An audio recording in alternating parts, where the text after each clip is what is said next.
fuchsia. Merci. Et vous avez l'obligation d'évoquer Pinocchio.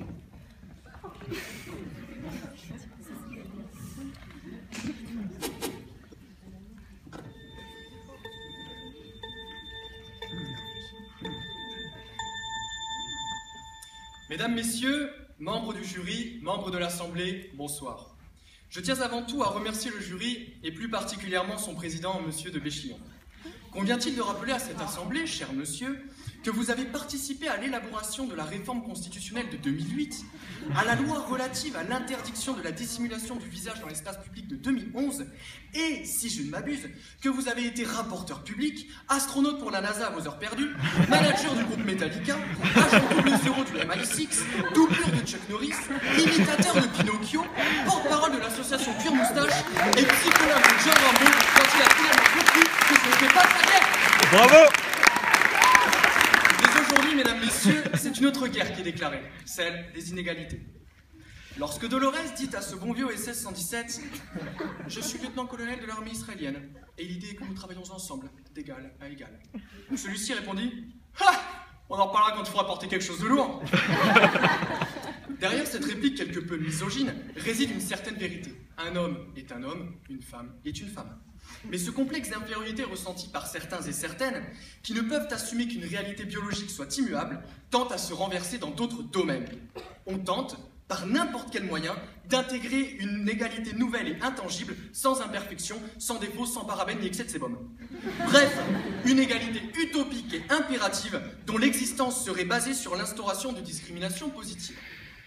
Le professeur Calvez définit ces mesures comme, je cite, « l'instrument clé d'une politique de rattrapage entre différents groupes qui vise à promouvoir entre eux une plus grande égalité de fait ou, à tout le moins, à garantir aux membres des groupes désavantagés une véritable égalité des chances. En effet, les discriminations positives seraient un palliatif au principe d'égalité tel qu'énoncé par la Constitution. Dès lors, ces mécanismes supposent donc, et je cite encore, plus qu'un traitement différencié, l'instauration d'un véritable traitement préférentiel. Seulement voilà, c'est cette idée de traitement préférentiel qui constitue selon moi l'effet à double tranchant des discriminations positives et qui n'ont, de mon point de vue, pas leur place dans cette question plus que controversée de l'égalité homme-femme. À celles qui ne voient que la partie visible de l'iceberg représentée par cette affirmation, je leur réponds « Femme, je vous aime. » Oui, je vous aime tel que vous êtes, pas tel que vous êtes représenté. Cette même image qui vous est attribuée de par les discriminations positives exercées en votre faveur ne révèle pas, selon moi, l'importance qui devrait vous être accordée. Aujourd'hui, ces mesures sont utilisées pour atteindre des objectifs de parité absolue. Une parité qui, rappelons-le, est un but visant à rétablir une égalité de fait et de conditions, notamment entre les hommes et les femmes, face aux lacunes de l'égalité de droit voulues par la Constitution. Mais ces discriminations, issues du mouvement américain de l'Affirmative Action, oh yeah, dégagent à mes yeux plus de conséquences négatives que l'inverse. Les révisions constitutionnelles de 1999 et 2008 ont permis le déverrouillage de la parité, mais le législateur a usé de cette possibilité d'atteindre cet état de fait en posant des discriminations positives stricto sensu par le biais de l'instauration de quotas. À titre d'exemple, la loi du 6 juin 2000, qui impose notamment un quota de 50% de femmes éligibles pour les élections au scrutin de liste, ou encore la loi de mars 2012 qui fixe un quota de 40% de femmes dans la haute fonction publique pour leur faciliter l'accès à ces emplois.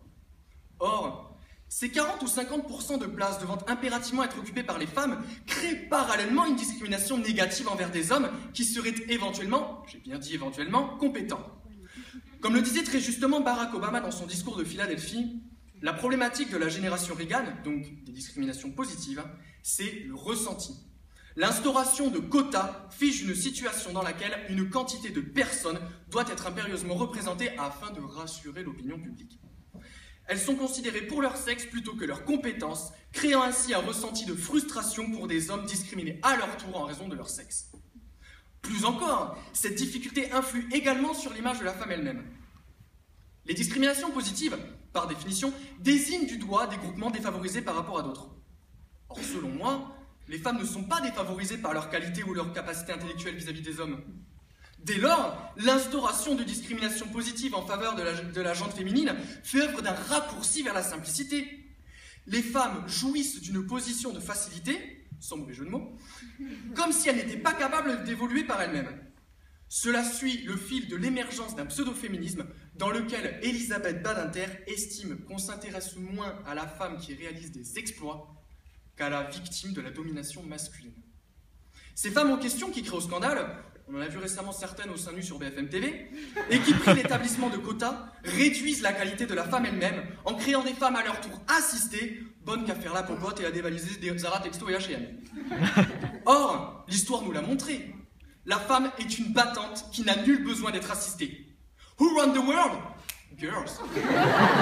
Alors, je vous le demande, mesdames, messieurs, Simone Veil a-t-elle bénéficié de discrimination positive pour faire passer son projet de loi relatif à l'IVG, elle qui était seule contre tous?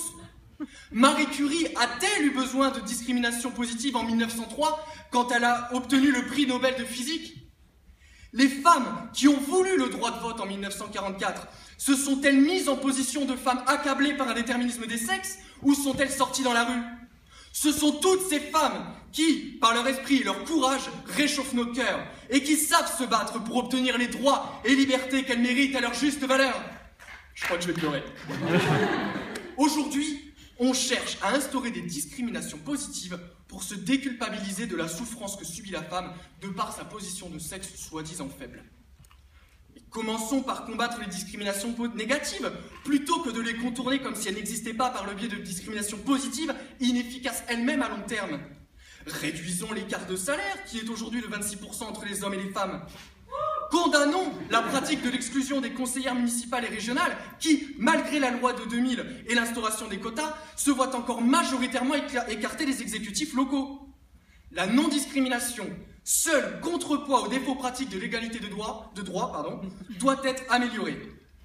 Prenons plus en compte les compétences de chacun sans regarder le critère du sexe. Respectons la lettre de l'article 6 de la Déclaration des droits de l'homme et du citoyen de 1789, qui ne fait d'autre distinction entre les citoyens que celle de leurs vertus et leurs talents. Car aujourd'hui, mesdames, messieurs, on déplace les injustices plutôt que de les affronter. L'alinéa 3 du préambule de la Constitution de 1946 garantit à la femme, dans tous les domaines, des droits égaux à ceux de l'homme. Et vous me direz, cela ne suffit pas. On veut des politiques concrètes. On veut du quota. Mais alors faites des quotas intelligents. Oui, aux quotas de qualité, non aux quotas de quantité. Commençons par briser la cassure entérinée par le déterminisme sexuel, les pratiques machistes et la ségrégation professionnelle. Affrontons nos propres démons discriminatoires plutôt que d'en instaurer de nouveaux.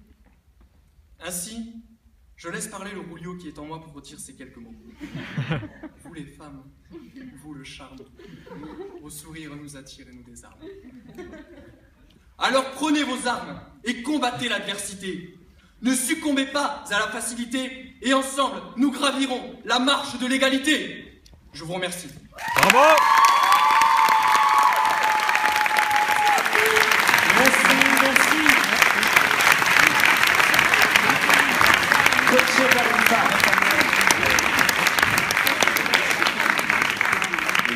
Nous écoutons solennellement M. le professeur.